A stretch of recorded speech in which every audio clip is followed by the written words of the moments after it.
Endless online searches, trekking from dealer to dealer. But here it is, the Volvo XC90. A luxury SUV that emphasises convenience and comfort. A panoramic roof, advanced air purifier, a head-up display that changes to suit light conditions, an air suspension system that ensures a smooth ride by constantly adjusting the ride height and shock absorbers. Now at special run-out pricing from $99,990 plus on-roads.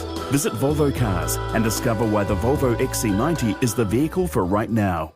You're listening to the Weekend Sport Podcast with Jason Pine from News Talk ZB.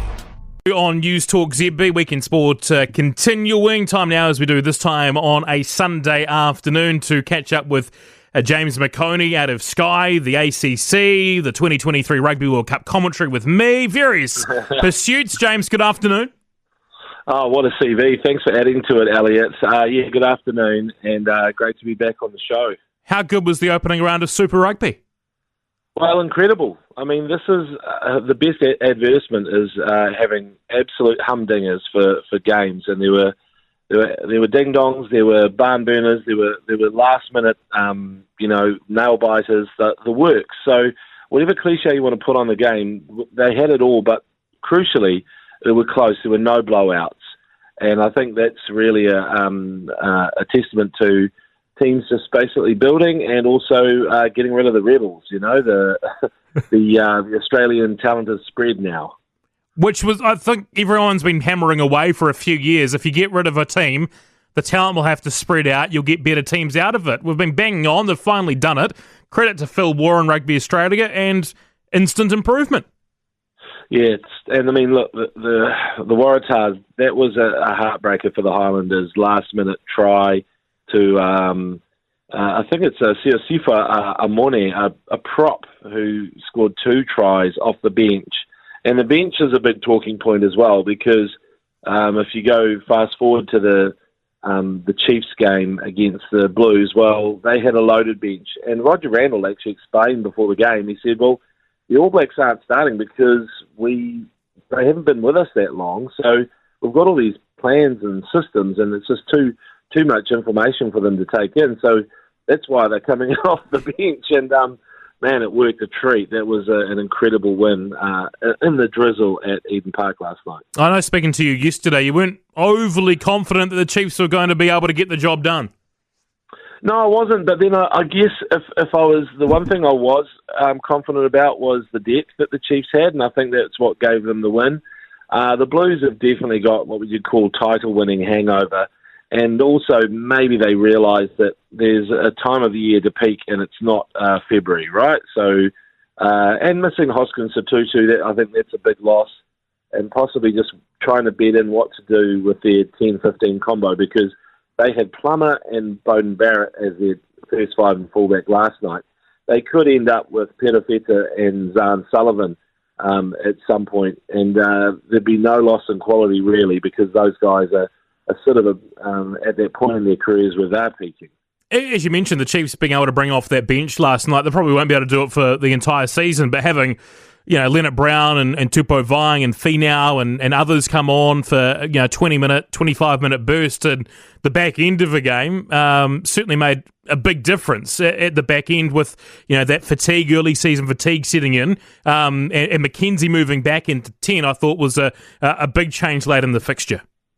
Yeah, McKenzie just looked magnificent, didn't he? I think he's just one of those players who can turn it on at certain times, and he'll probably be disappointed with things like that happened in that French test, but that's the only blemish of that Northern Tour for him. So coming out there and just owning the game, being the match winner with those 2 tries, I think another assist or a sort of an assist of an assist. He was at the forefront of everything they did well in that second half. I just, like when it comes to 10s, I know there's lots of talk about Richie Mwonga, and he's probably delaying coming back because he's looked at the test matches last year and thought, well, I can probably still come back and be okay. But if McKenzie keeps playing like that, then maybe Richie will try and hasten his return because it won't be a walk-in scenario if McKenzie keeps playing like that.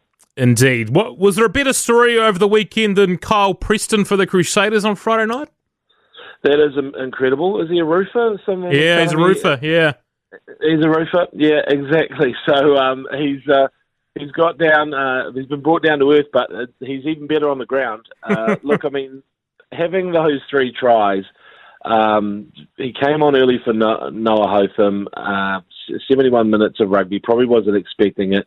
He's done all his rugby training in the Wellington nursery, really, but then realised he was sort of blocked by Cam Roygaard, so maybe he fancied his chances down at the Crusaders, and it's it'll be great to see him get some time now, because I guess the sprained ankle of Noah Hotham might take some time, who knows, but that was really cool. And I thought the other thing about that game was a bit like the the 80s movie The Breakfast Club, and the song at the end, Don't You Forget About Me.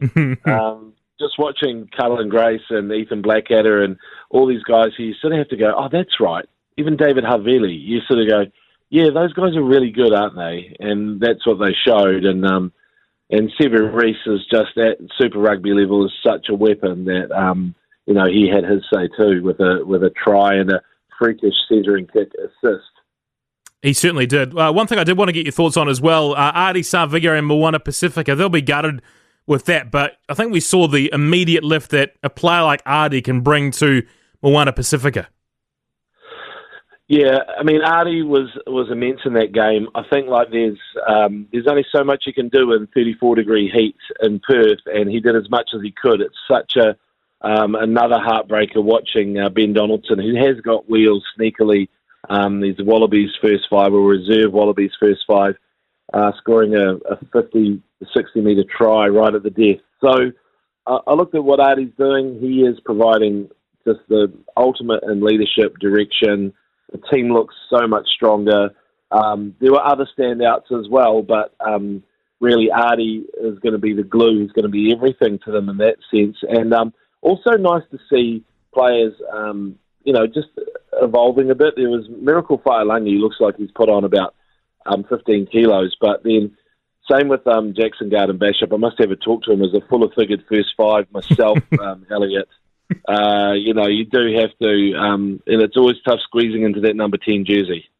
Certainly indeed. Fascinating opening round of Super Rugby. It was. James McOnie, thank you very much for your time as always on a Sunday afternoon.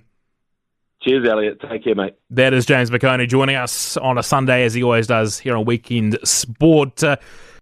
For more from Weekend Sport with Jason Pine, listen live to News Talk ZB weekends from midday, or follow the podcast on iHeartRadio. For a few years in the 1970s, the Mr. Asia Syndicate made millions. Heroin creates its own market. It acts like a form of plague. Until jealousy, betrayal, and murder brought it all crashing down. Then he just pulled out a gun, shot her in the back of the head, and then said to Wayne, "You're going to help me bury her." This is Mr. Asia, a forgotten history. Listen to episodes from February 19th on iHeartRadio or wherever you get your podcasts.